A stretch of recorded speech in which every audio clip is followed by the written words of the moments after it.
Hey lovely people, and particularly a quick word to my American friends who might be tempted to believe what Donald Trump is saying about South Africa, my home country, where I happen to be right now. Him and Elon Musk are racist who have no idea what they're talking about, because what they're doing is taking the word of a fringe racist group called Afriforum and other disaffected whites, disgruntled by the end of apartheid, feeling hard done by, and much like the Israelis, victimizing themselves when they are not victims at all. About how, land redistribution is racist against whites. These are such ignorant provocateurs, and it's going to backfire on them.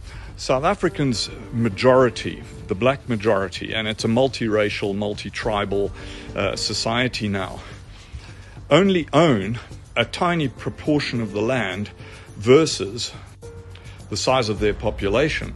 And while white South Africans make up 7% of the population, more or less, they own about 70% of the decent land.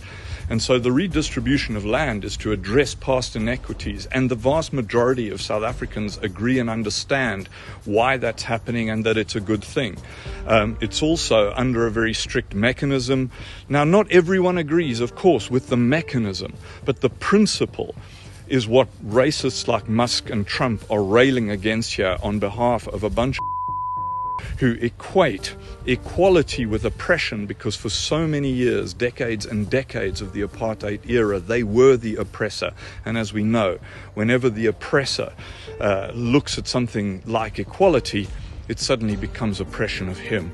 So Elon Musk, these idiots from Afriforum, you probably know nothing about them, but this is a bunch of, the equivalent of your kind of Proud Boys hanging on to some past that never actually existed, and a past in which the vast majority of people in this country were oppressed.